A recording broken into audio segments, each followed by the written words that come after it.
Hi hello வணக்கங்க. இப்போ ஒரு குட்டி மீன் விளாக் பார்த்துடலாமா? இது மத்தியானம் சாப்பாடு வீடியோ ஓகேவா? நம்ம ஊருக்கு வந்த கையோடய ஒன்லி நம்ம வீட்டில் செங்கல்பட்டு அரிசி சாப்பிடணும்னு ஆசைப்படுவோம். அப்படியும் இல்லை அப்படின்னா நம்ம மார்த்தாண்டத்தில் இருக்கக்கூடிய பாஞ்சாலி ஹோட்டலில் சாப்பிடணும்னு ஆசைப்படுவோம். செம்ம டேஸ்ட்டாக இருக்கவங்க இலை போட்டாச்சு, தண்ணி தொளிச்சாச்சு, அவியல் கூட்டு வச்சாச்சு, இஞ்சி கூட்டு வச்சாச்சு, முட்டைக்கோஸ் கூட்டு வச்சாச்சு, எல்லாத்தையுமே டேஸ்ட்டும் பார்த்தாச்சுங்க. வேறு லெவலில் இருக்கும். அப்புறம் பார்த்திங்கன்னா கிழங்கு கூட்டு வச்சுருந்தாங்க, அதையுமே டேஸ்ட் பண்ணி பார்த்தாச்சு. சரி, அடுத்தது பார்த்திங்கன்னா கரண்டி ஆம்லேட் கொண்டு வந்தாங்க, அதையுமே டேஸ்ட் பண்ணி பார்த்தாச்சு. அடுத்தது நம்மளோட ஃபேவரட் செங்கல்பட்டு அரிசி சோறு.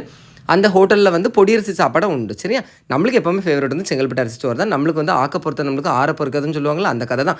கறி வரதுக்கு முன்னாடி அவியல் கூட்ட போட்டு சின்ன சின்ன விரசி ஒரு பொடி எடுத்து வச்சாதான் மனசுக்கு திருப்தி. அடுத்தது பார்த்திங்கன்னா சீ ஃபுட்டு, அதாவது கடல் உணவுகள் அத்தனையும் ஒரு பெரிய தட்டில் இருக்கும். நம்மளுக்கு எது தேவையோ நீங்கள் எடுத்துக்கலாம். நான் வந்து நெத்தலி பொரிச்சது எடுத்துருந்தேன், அப்புறம் சாலை மீன், அப்புறம் ஒரு துண்டு மீன் கிரேவி எடுத்து வச்சுட்டு அப்படியே வந்து நெத்தலி பொரிச்சது, அப்புறம் சோரெலாம் போட்டு நல்லா விரசிட்டு துண்டு மீன் நெத்தலி எல்லாம் சேர்த்து வச்சு ஒரு புடி பிடிச்ச பார்த்துக்கிங்க, சூப்பராக இருந்துச்சு. ஓகேவா. அடுத்தது பார்த்திங்கன்னா நம்மளோட பாஞ்சாலி ஹோட்டலில் வந்து எனக்கு இந்த துவையல் வந்து அவ்வளோ பிடிக்கும்.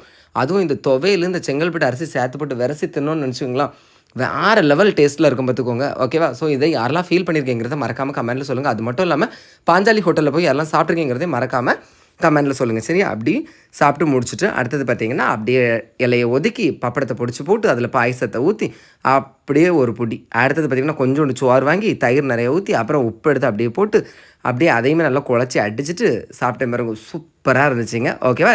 நீங்கள் இப்படிலாம் சாப்பிடுவீங்க அப்படின்னா மறக்காமல் கமெண்டில் சொல்லுங்கள். பிடிச்சிருந்தா லைக் பண்ணுங்கள். தேங்க்யூ.